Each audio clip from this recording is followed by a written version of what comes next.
bahwa di antara ciri Allah Subhanahu wa taala ingin kebaikan dalam diri hamba tersebut, Allah fahamkan hamba tersebut dengan yang namanya agamanya Allah Subhanahu wa taala. Maka ikhwatal iman, ma'asyiral muslimin yang dirahmati Allah Subhanahu wa taala. Jadi di antara tanda kalau Allah itu ingin kebaikan dalam diri kita, maka Allah akan berikan faham dengan yang namanya agamanya Allah Subhanahu wa taala. Berarti kalau ciri bahwa Allah itu ingin kebaikan adalah Allah fahamkan dengan agama, maka kebalikannya, orang yang tidak diinginkan kebaikan dalam diri orang tersebut, maka Allah akan jauhkan dari yang namanya agamanya Allah Subhanahu wa taala. Maka dengan ini kita bisa melihat diri kita, introspeksi diri kita, apakah Allah itu memang ingin kebaikan dalam diri kita atau ingin keburukan dalam diri kita. Maka semakin kita semua Allah mudahkan faham dengan agama, Allah mudahkan dalam rangka mencari ilmunya Allah, berarti itu tanda bahwa Allah ingin kebaikan dalam diri kita semua.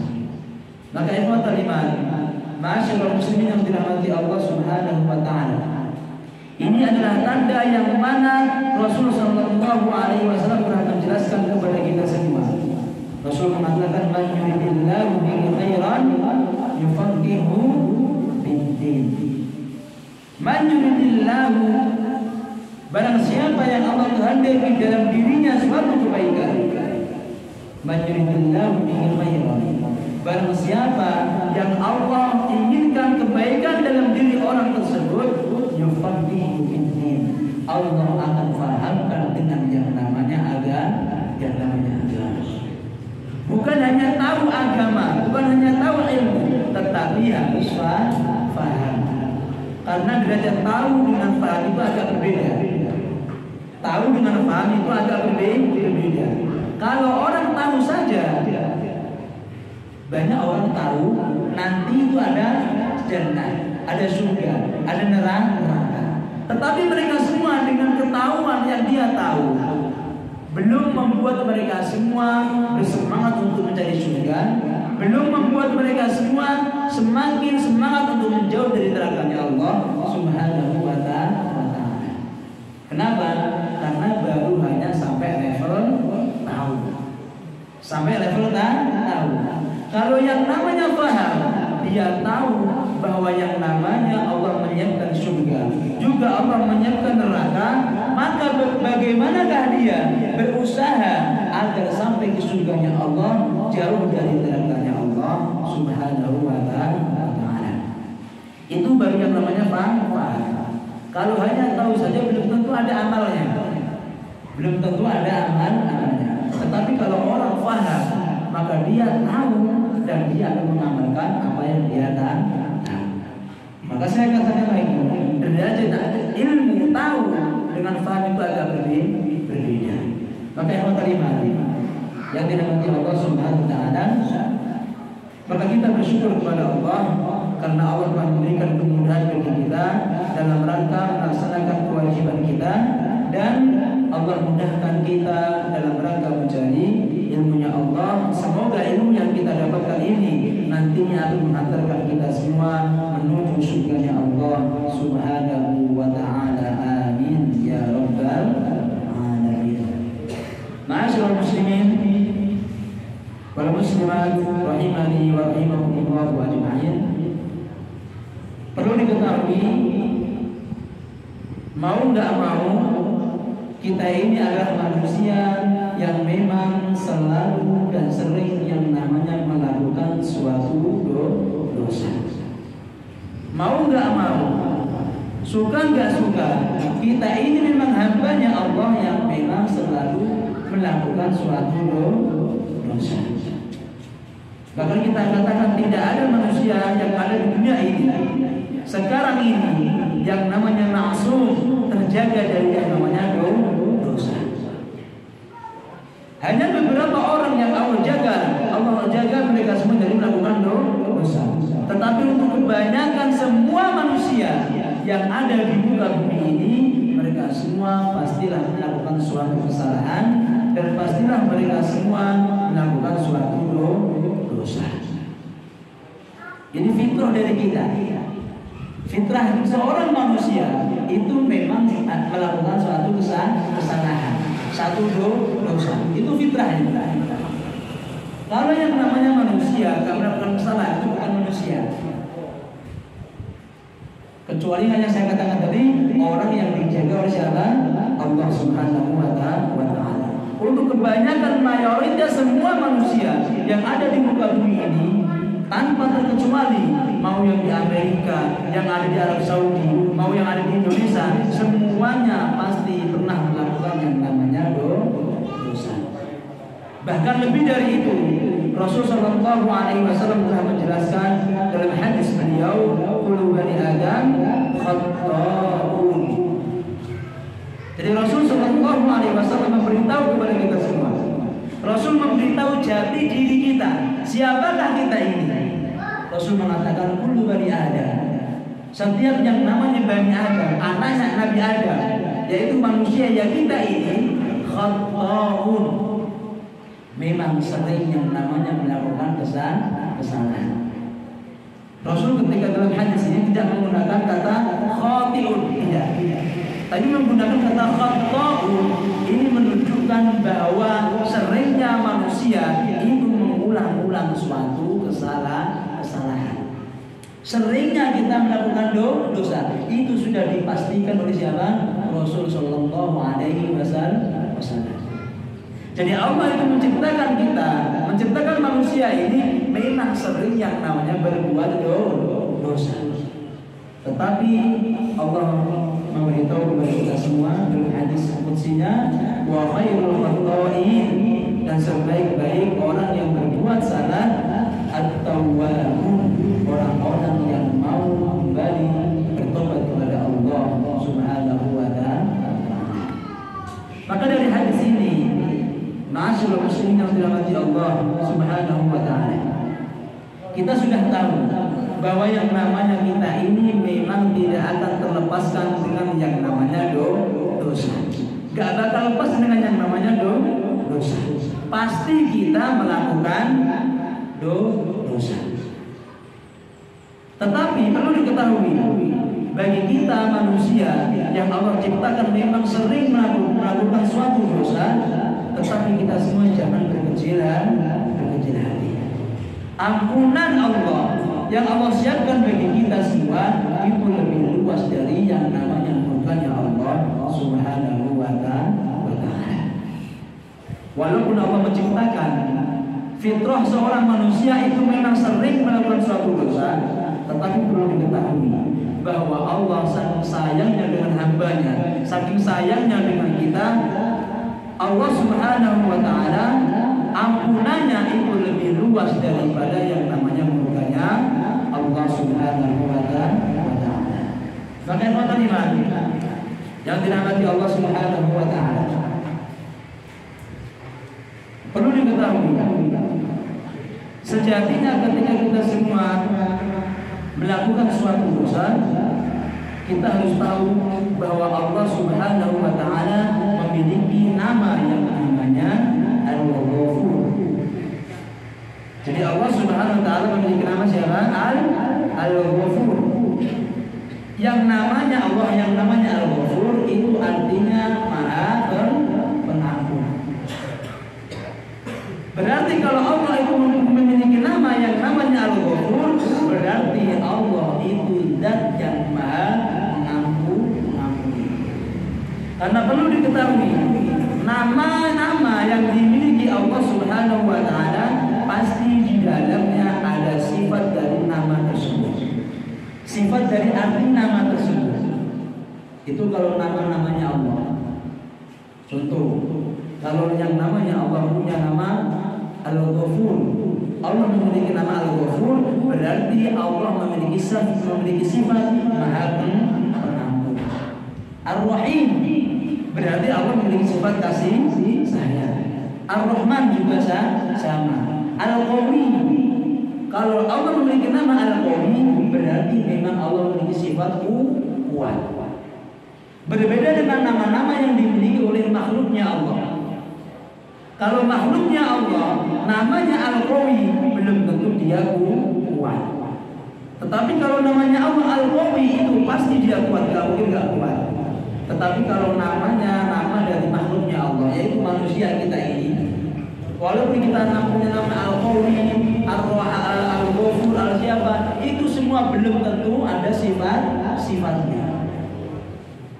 Itu diantara perbedaan apa? Namanya Allah dengan namanya kita. Kalau namanya Allah pasti di dalamnya ada sifatnya. Tetapi kalau namanya kita, namanya makhluknya Allah, belum tentu ada sifat dari nama tersebut. Maka ikhwatal iman yang dirahmati Allah Subhanahu wa taala, kalau kita membaca Al-Quran, maka pasti kita temukan banyak ayat yang menunjukkan bahwa Allah memiliki nama yang namanya Al-Ghafur. Innallaha kana ghafurur rahim, ghafurur halim. Banyak sekali ayat yang mengatakan Allah memiliki nama Al-Ghafur. Berarti kalau Allah memiliki nama Al-Ghafur, Allah pasti Maha Pengampun.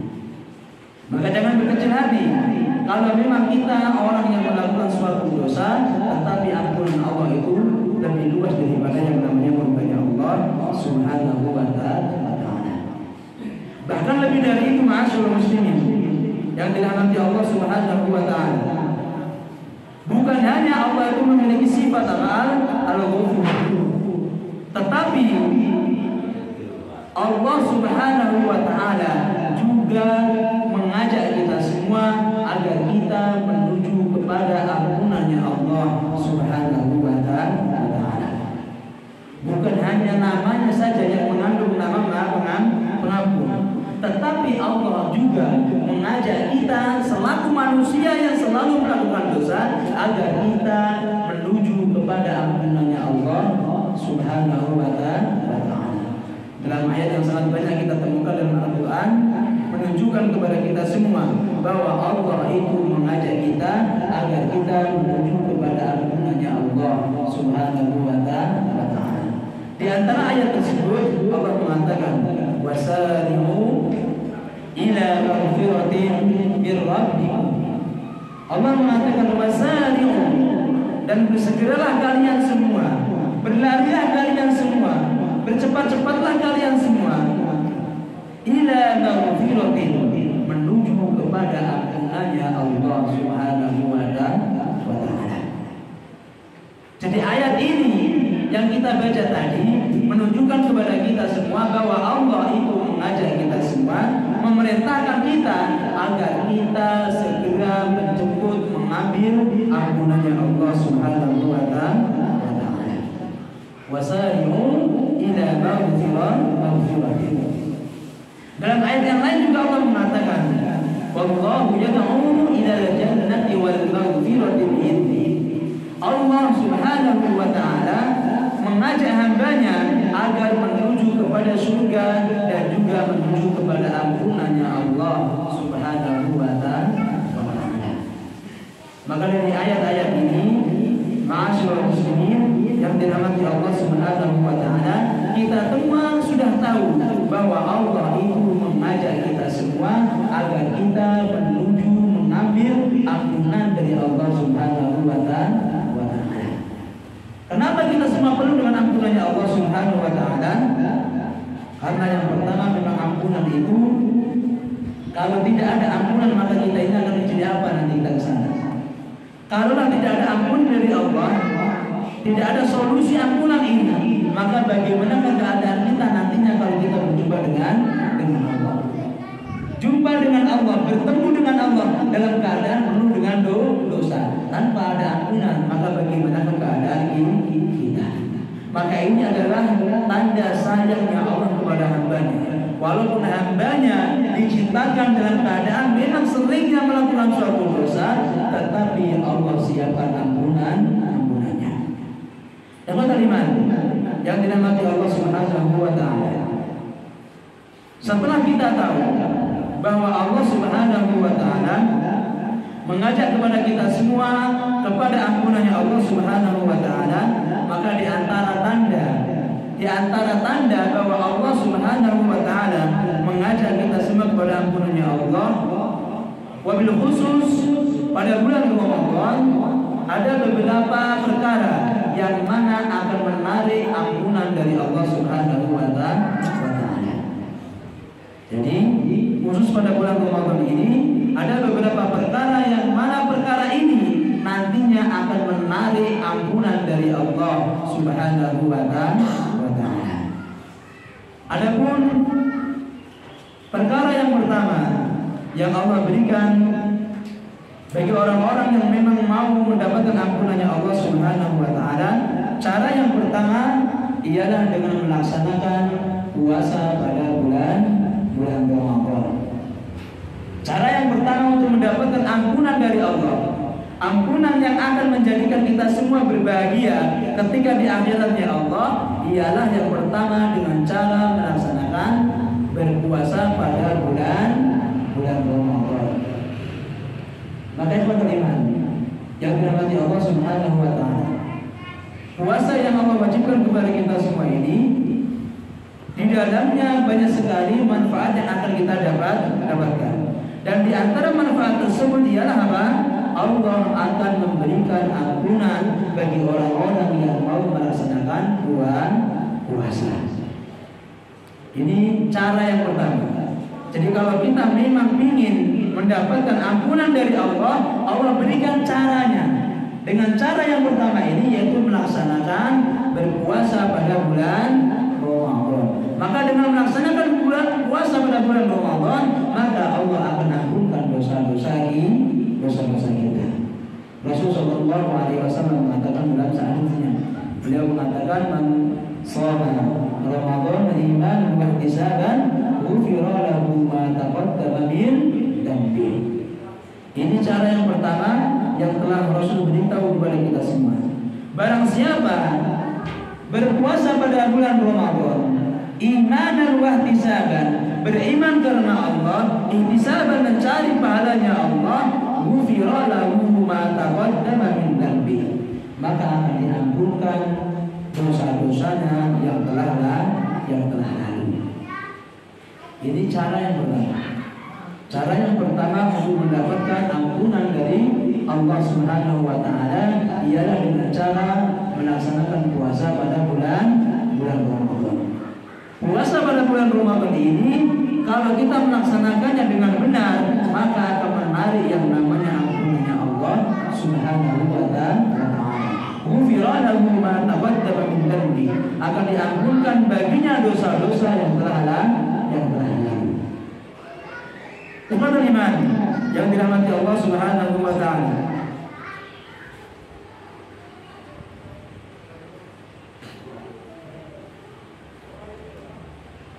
Perlu diketahui, kalau memang kita ini ingin mendapatkan ampunan dari sebab puasa yang kita lakukan, maka kita ketika melakukan puasa pun harus puasa yang benar.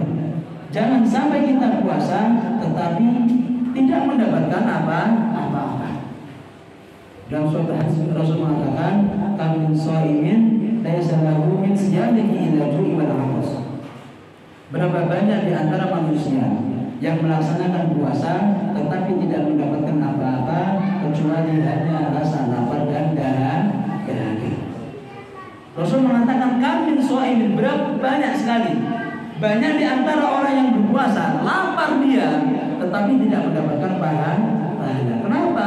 Karena puasanya didampingi dengan hal-hal yang mana dilarang oleh Allah Subhanahu wa taala. Maka puasa-puasa yang diiringi dengan sesuatu yang dilarang Allah Subhanahu wa taala bukan hanya mendapatkan pahala, jangan dimimpi mendapatkan pahala, dan juga jangan bermimpi mendapatkan ampunan dari Allah Subhanahu wa taala. Maka kalau kita ingin mendapatkan ampunan dikarenakan asbab puasa kita, maka jadikan puasa kita puasa yang benar, yang nantinya akan mendapatkan balasan dari Allah Subhanahu wa taala. Yang kedua, ma'asyiral muslimin yang dirahmati Allah, cara yang kedua yang Allah Subhanahu wa taala berikan kepada kita semua solusi bagi kita untuk mendapatkan ampunan dari Allah Subhanahu wa taala ialah dengan cara melaksanakan salat tarawih. Jadi cara mendapatkan ampunan yang kedua yang Allah beritahu kepada kita semua lewat Nabi Muhammad SAW ialah dengan cara melaksanakan salat tarawih. Rasulullah SAW bersabda, "Man qama Ramadan imanan wa ihtisaban, ghufira lahu ma taqaddama min dhanbi." Barang siapa melaksanakan salat malam, yaitu salat tarawih, imanan wa ihtisaban, memang beriman kepada Allah, mencari pahala dari Allah, ghufira lahu ma taqaddama min dhanbi, akan diampunkan dosa-dosanya yang telah lalu. Ini cara yang kedua yang Rasulullah SAW beritahu kepada kita semua bagi orang-orang yang memang ingin mendapatkan ampunan dari Allah Subhanahu wa taala.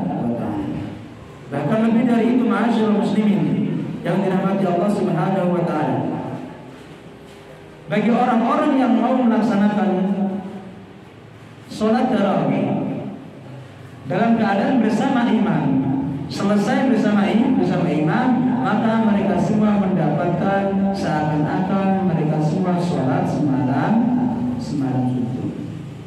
Ini di antara faedah yang selanjutnya. Jadi antara faedah yang didapatkan bagi orang-orang yang mau melaksanakan sholat tarawih, yang pertama ialah mendapatkan ampunan dari Allah Subhanahu wa taala. Dan yang kedua ialah orang-orang yang melaksanakan sholat tarawih tetapi dengan syarat harus selesai bersama dengan imam. Kalau tidak selesai dengan imam, maka nggak mendapatkan apa? Nggak mendapatkan semalam suntuknya, nggak dapat dia pahalanya. Misalkan, kalau misalkan kok sholatnya hanya sholat apa? Sholat tahajud dan sholat tarawihnya saja, ngambil witir dengan imam.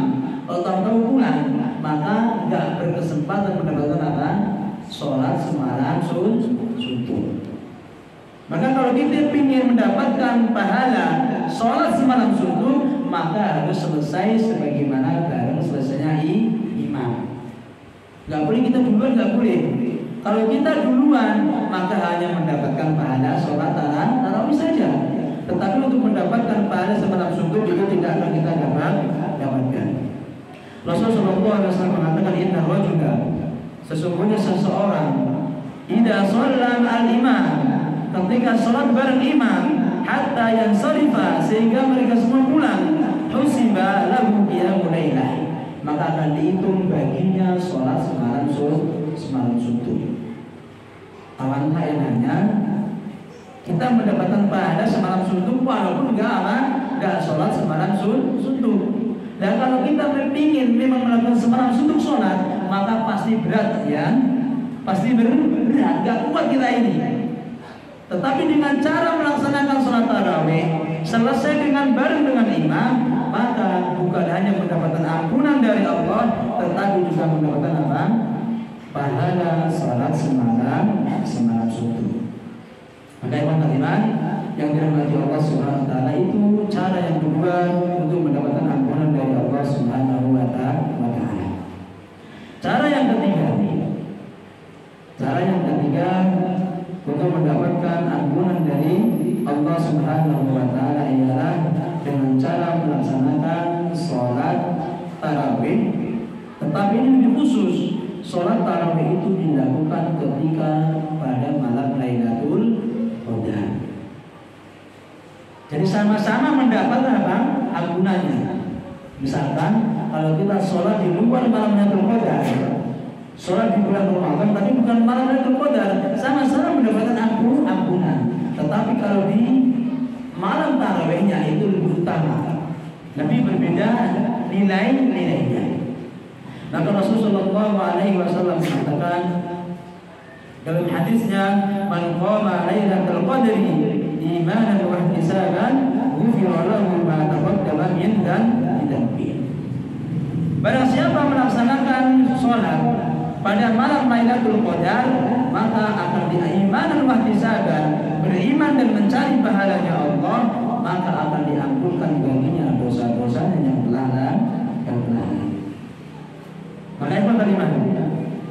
dirahmati Allah Subhanahu wa taala, itu diantara 3 cara yang mana Rasulullah SAW beritahu kepada kita semua agar kita semua memang mendapatkan ampunan dari Allah Subhanahu wa taala. Maka yang beriman yang dirahmati Allah Subhanahu wa taala, kita semua sudah tahu dan kita semua sudah sadar bahwa yang namanya bulan Ramadan adalah bulan yang penuh ampunan. Dan perlu diketahui bahwa ampunan yang Allah siapkan pada bulan Ramadan itu bukan untuk orang-orang kafir. Itu bukan untuk makhluknya Allah dari hewan. Tetapi memang yang namanya ampunan Allah pada bulan Ramadan ini Allah khususkan, Allah berikan kepada orang-orang yang beriman kepada Allah Subhanahu wa taala. Maka yang beriman yang dirahmati Allah Subhanahu wa taala, maka alangkah meruginya, alangkah sayangnya kalau kita semua ini tidak mendapatkan ampunan pada bulan Ramadan. Bahkan Ibnu Rajab rahimahullah taala beliau mengatakan, "Man lam yarbah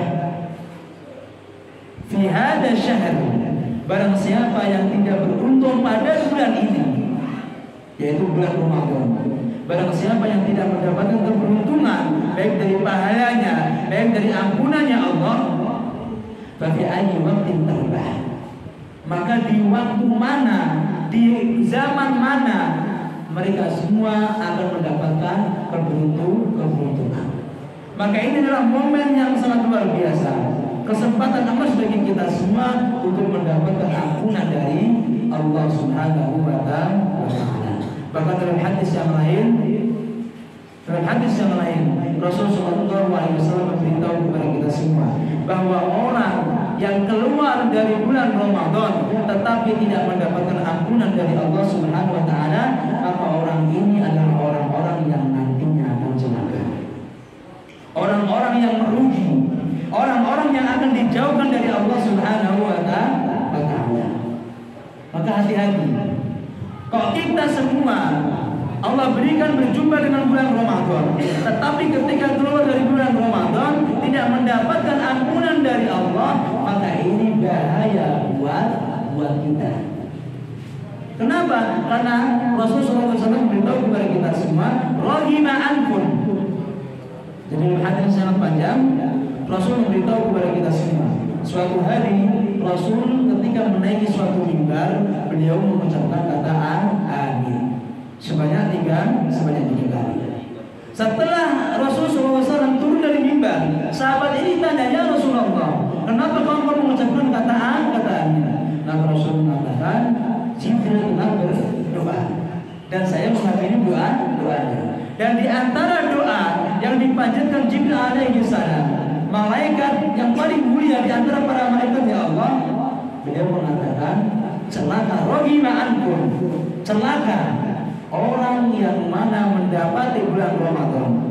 Insanaha Ramadan, dia keluar dari bulan Ramadan. Jadi hadis ini sangat banyak sekali konteksnya. Ada man adraka Ramadan, barang siapa yang mendapati bulan Ramadan, tetapi malam yufar lahu, tetapi tidak mendapatkan ampunan baginya, maka dia menjadi orang-orang yang celaka. Maka iman iman yang dirahmati Allah Subhanahu wa taala, kita berdoa kepada Allah Subhanahu wa taala agar kita ini mendapatkan nantinya ketika kita semua meninggalkan Ramadan, Allah ampunkan kita semua, sehingga dengan mendapatkan ampunan dari Allah, nantinya Allah akan masukkan kita semua ke dalam surganya Allah Subhanahu wa taala. Mungkin ini saya cukupkan sampai ini dulu. Semoga bermanfaatnya.